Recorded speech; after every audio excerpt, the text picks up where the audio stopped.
Well, for more on the situation on the ground a little more broadly, I'm joined in studio by our international affairs commentator, Angela Diffley. Angela, thanks for being with us this morning. So what is the latest in terms of the Russian offensive and the counter-offensive launched by Ukraine? Yes, so Russia is saying that 7 people were killed in a Ukrainian offensive in Kharkiv in Kherson. They're saying 7 people were dead. The Ukrainians said they hit an ammunition depot. We don't have any independent confirmation on that. Meanwhile, as we just saw there, Kharkiv overnight, Ukraine saying in Kharkiv and elsewhere in the Ukraine, 31 people have died. There are lots of people under rubble as well who are unable to get out. Ukraine is also saying that they are preparing for what they expect to be more intensified fighting as Russia tries to take Donetsk, so that it would have control of all of the Donbas region. So that's what Ukraine says they are looking at up ahead on the ground. Those are the key developments on the ground. OK, and authorities in Germany, they've shut down a natural gas pipeline that had been sending supplies from Russia to Western Europe.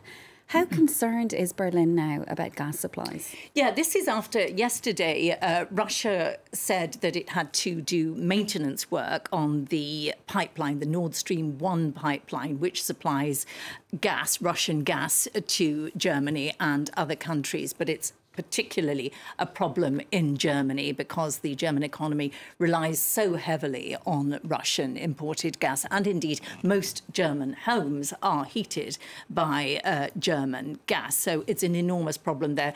This maintenance, it would be done usually in the summer months every year and might take about 10 days. The worry is that Russia won't turn back the taps on after the 10 days. And the German economy minister has been saying that he really fears Russia weaponizing gas. That would be a huge problem for the German economy. There have been some other developments as well in terms of energy worries.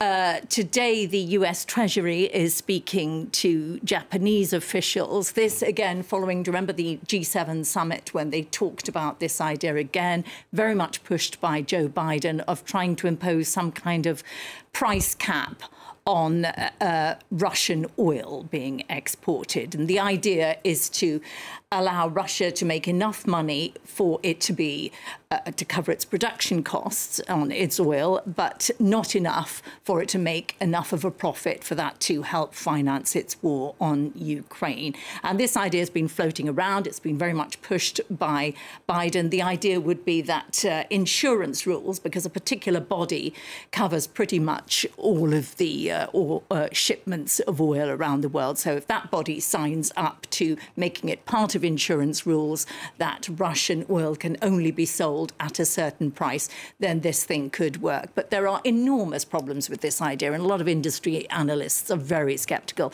Number one, there's no real indication that China and India, who are big consumers at the moment of cheap Russian oil, there's no indication they would sign up to this at all. And there's also a problem that perhaps Russia might say, well, OK, we won't produce it. We won't if it covers our costs so finely.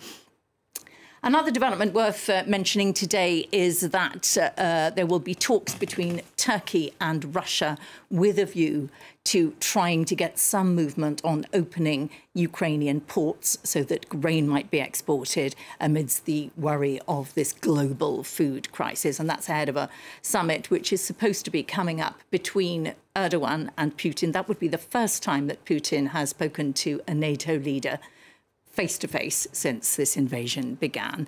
So some developments in the background and on the ground, Ukraine saying they're bracing themselves for intense fighting in Donbas. From Russia. OK, Angela Diffley, our international affairs commentator, thanks for joining us with that this morning.